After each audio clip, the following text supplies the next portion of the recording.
So I started my car to let it warm up before work. It was a 1998 Jeep Grand Cherokee.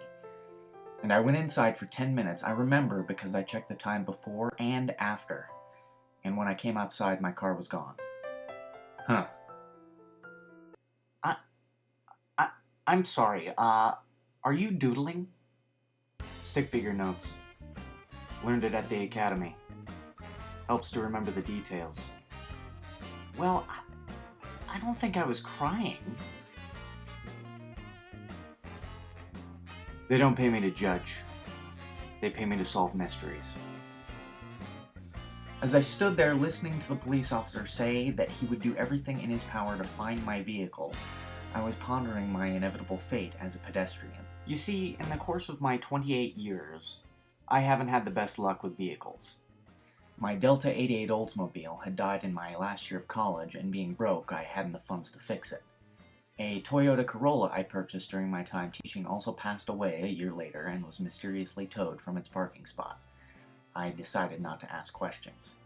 Unfortunately, most of my adult life has been spent on foot in between relatively short bouts of vehicular ownership. But as you can imagine, the life of a pedestrian can be inconvenient at times, and I often wondered if my last name, Walker, hadn't been cursed. As if somewhere there existed an alternate Walker family crest that included hints to my fate as a pounder of pavement. However, walking everywhere became the least of my worries when I finally accepted that I had been robbed.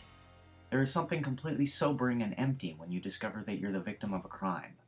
And over the next several days, in my hopelessness, I concocted a scenario in which I would walk outside, in the early morning hours, to find my Jeep still sitting in its parking spot with the keys in it. And sitting in the driver's seat is a piece of parchment with a wax seal. I open it. Dear Mr. Walker, I hope this letter finds you, and finds you well. Sorry about the theft, old boy. Beastly business, what? However, I hope you will forgive me. My wife and I were out for our morning stroll when she suddenly went into premature labor. With not a moment to lose, and her aquatic excretions soaking the sidewalk, I happened upon your vehicle conveniently warmed up and waiting to be driven. In this case, to the hospital. I'm happy to report that 27 hours after our arrival, a healthy male heir was born. As thanks for your help, we have named him after you. I do hope you don't mind. Please accept this gift of $50,000 in gold doubloons as payment for an embarrassing bit of circumstance. Hopefully that is enough to compensate you for your mental and emotional anguish. Again, my most sincerest apologies. Reginald Sterling, Esquire. In this scenario, I get my car back and then some. I do prefer to think that my automobile was purloined by an English gentleman who pays for things in pirate money, and will someday return it, as opposed to the probable scenario in which a degenerate on a 3-day meth high is now selling my car for a quick fix. That's right, I stole your car, and I'm driving it while naked from the waist down. And when I'm done rubbing my balls on your driver's seat, I'm gonna sell it for more meth. Woo!